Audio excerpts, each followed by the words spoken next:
Hello everyone, welcome to Unacademy, India largest online platform for exam preparation. आप सभी का स्वागत है करंट अफेयर इन 10 में। Myself Prabhas Kumar, I have been teaching GS for more than 6 years and mentor more than 80,000 students so far. I have also cleared various government exam. तो जो भी बच्चे इस वीडियो को पहली बार देख रहे हो, अन अकेडमी के लर्निंग ऐप को इंस्टॉल कर लें और ज़्यादा से ज़्यादा शेयर करें ताकि ज़्यादा से ज़्यादा बच्चे इस प्लेटफॉर्म से जुड़ पाएँ। आप हमसे टेलीग्राम ऐप पे भी जुड़ सकते हैं, जहाँ पे आपको अपकमिंग वीडियोस और एग्जाम से रिलेटेड इंपॉर्टेंट नोटिफिकेशन भी शेयर किए जाएंगे। And for sure short selection आप डिफरेंट मंथ के प्लान ज्वाइन कर सकते हैं, जो डिफरेंट डिफरेंट मंथ के हैं।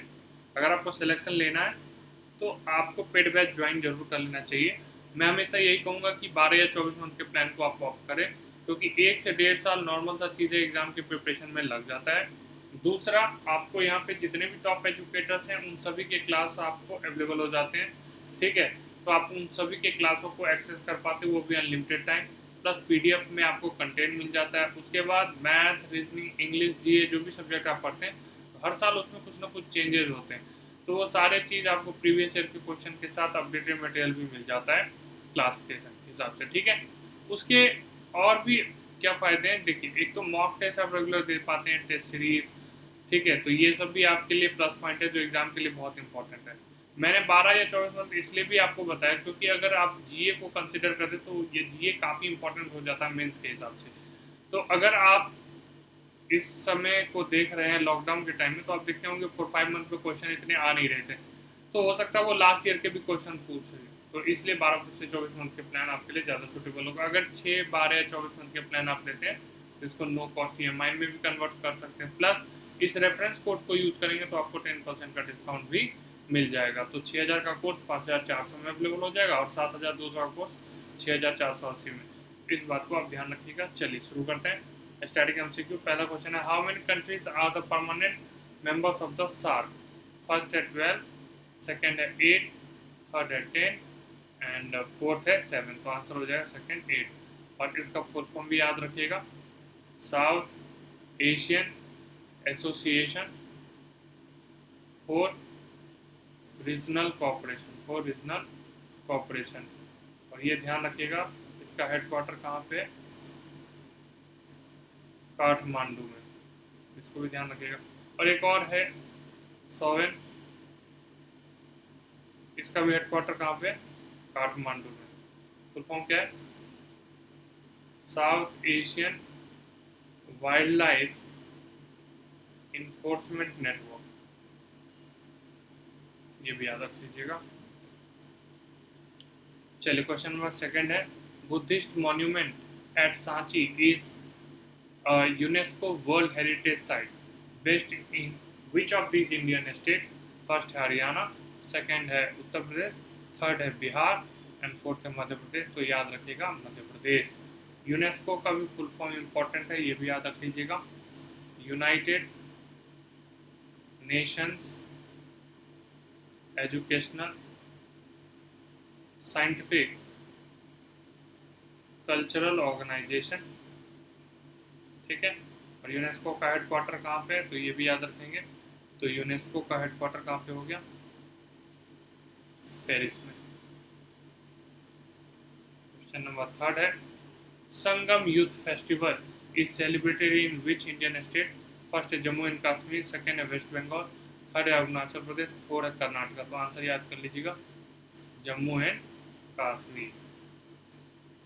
चलिए क्वेश्चन नंबर फोर्थ है, Indraprastha power station is located in which state?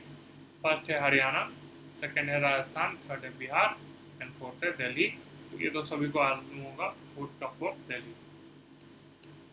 चलिए question number 5, which Indian city is known as the leather city? First है पुणे, सेकेंड है कानपुर, थर्ड है भोपाल एंड फोर्थ है चंडीगढ़। तो आंसर हो जाएगा 5 का सेकेंड कानपुर। चलिए क्वेश्चन नंबर 6, लोकप्रिय Gopinath Bordoloi international airport is situated in which state? First है बिहार, सेकेंड है केरला, थर्ड है आसाम एंड फोर्थ है तेलंगाना।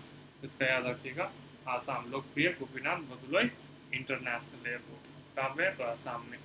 क्वेश्चन नंबर 7 है, in which Indian state the Kangra fort located?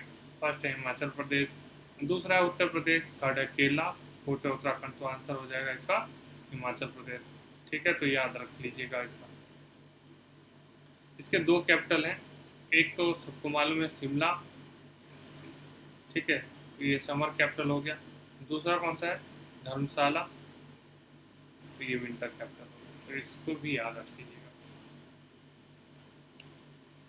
Question number 8, Chamera third hydro electric power plant is situated in which state? First Haryana, second है Gujarat, third है हिमाचल प्रदेश and fourth है गुजरात। तो answer आ जाएगा third Himachal Pradesh. ठीक है। क्वेश्चन नंबर 9, भारत वतवनी who won the Raman Magsaysay Award is related to which field? Psychiatrist, writer, cartoonist and journalist. तो answer हो जाएगा, ठीक है, फर्स्ट 9 का। Sonia Lather is related to which sports?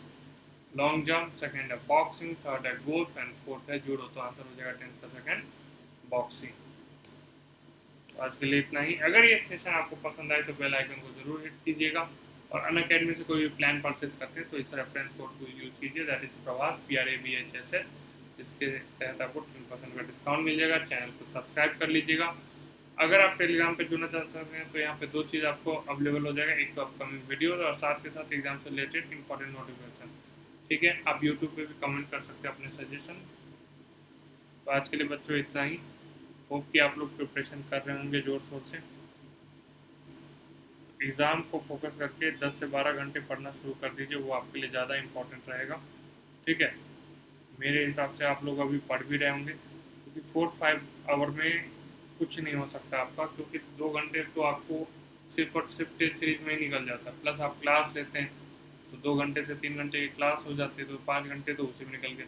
आपका खुद का सेल्फ स्टडी का टाइम होना चाहिए आपके पास, जो कम से कम अगर होना चाहिए तो वो आपको 10 घंटे का होना चाहिए। 10 घंटे अगर आप सेल्फ स्टडी करेंगे तो जा करके एग्ज़ाम आप क्रैक कर पाएंगे। और RRB के लिए तो प्रिपरेशन अभी ज़बरदस्त करना शुरू कर दीजिए, क्योंकि आपके पास इनफ टाइम नहीं है। इन सब अगर पॉइंट को अगर कंसिडर करेंगे तो आपके लिए सूटेबल हो जाएगा कि एग्ज़ाम आप क्रैक कर पाएंगे। आप एक ही सब्जेक्ट पर फोकस ना करें, बाकी सब्जेक्ट पे भी फोकस करिएगा। जैसे नॉर्मली बच्चे क्या करते हैं, जिनका जो सब्जेक्ट अच्छा है, मैथ बैकग्राउंड वाले मैथ को ज़्यादा फोकस करते हैं, कॉमर्स बैकग्राउंड GA वगैरह को फोकस करें, तो ऐसा बिल्कुल मत कीजिएगा। ठीक है, तो आज के लिए